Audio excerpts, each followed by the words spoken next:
A blessed morning, blessed day to everyone, to those who are joining us in our worship here at this Shrine of Jesus the Divine Word in Christ the King Mission Seminary.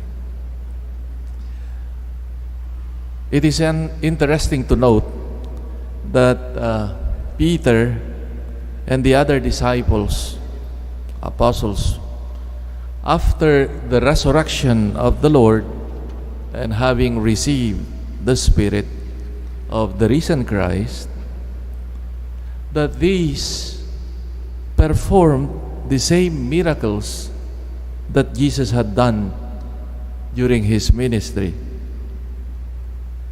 Just like what we have heard in today's first reading, Peter healing Aeneas and raising up Tabitha or Dorcas, just as Jesus healed during his ministry and raised dead persons.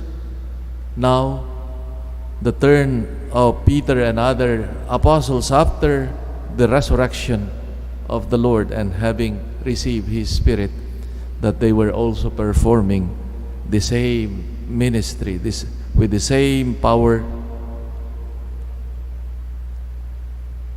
There is a detail to note, for example, that these wonders take place in the context of ecclesial life, or in the context of the community of Christians, and with the mediation of Peter.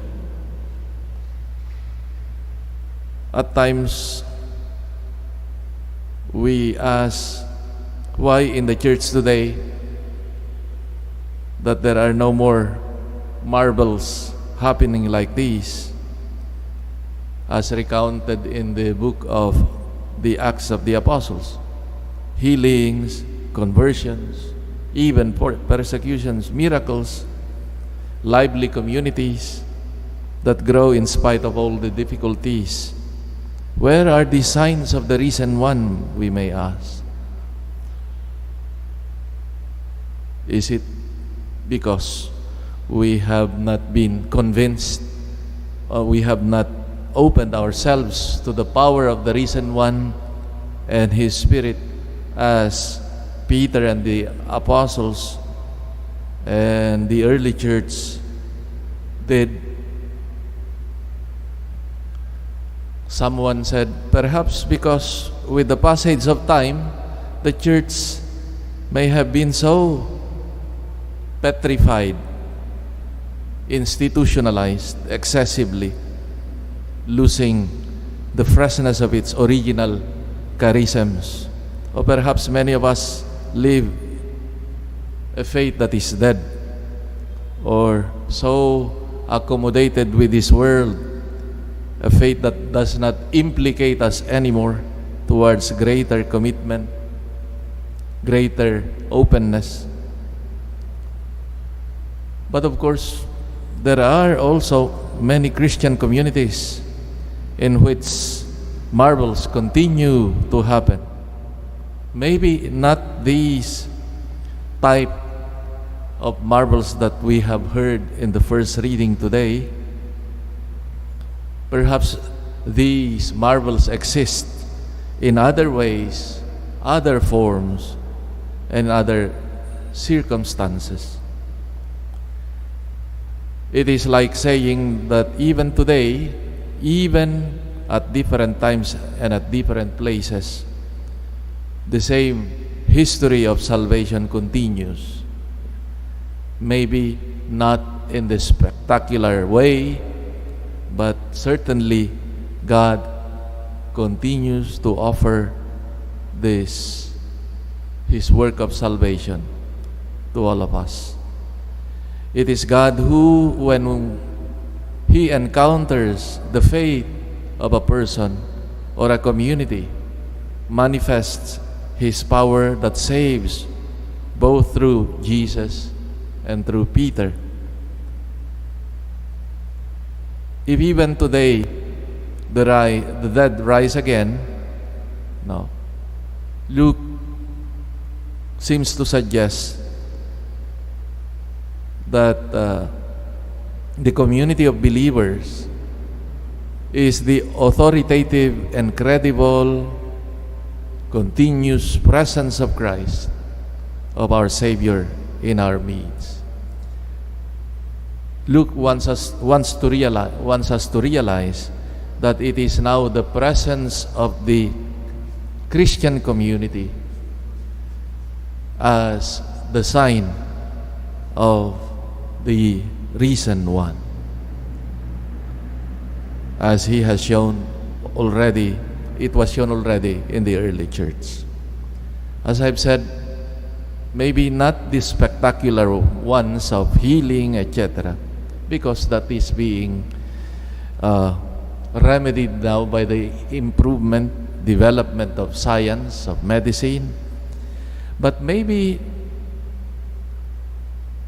where the church and Christians can contribute in bringing life, spectacular life, in the life of Christians, can be found in our commitment to do what is good, to be in solidarity, especially with those in need, especially at this time of difficulties and this pandemic. This is where Christians should be decisive in bringing life to our community, to our society. And it is so heartwarming to see simple Christians, poor parishes, for example, that I know, starting to help one another through this community pantry. No, they do not have much, but this brings joy, this brings hope and help to those in need.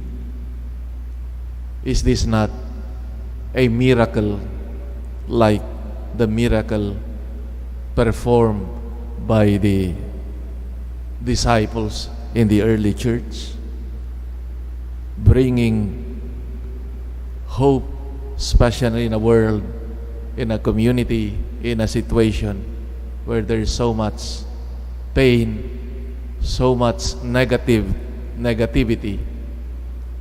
bringing hope, the message of hope, the example of hope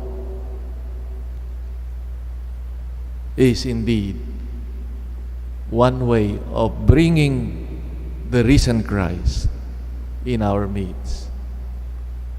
Maybe not anymore, as I've said, in spectacular things, spectacular ways, but precisely in our commitment to do what is good, to do our commitment to be of service, especially to the needy. This is the miracle of solidarity. This is the miracle of love. This is the miracle of the resurrected Christ, the risen Christ. Let our faith embolden us, our encounter with the risen Christ, bring us to commit ourselves in bringing this hope, in bringing the message of hope through our help, through our commitment to the truth, and not be intimidated by those actions of the evil, putting and seeing things in an evil way.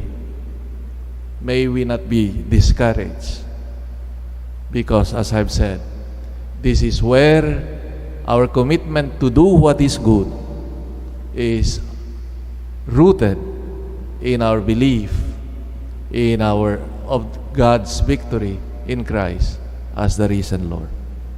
May our encounter with Him, with the risen Christ, with His Word, with His message of hope, as He gives Himself in the Eucharist, may bring us courage also to continue to work for that which is good, which is honorable in the midst of this, the darkness of evil, the darkness of this pandemic that we are experiencing. And may the light of the risen Christ be our light. Amen.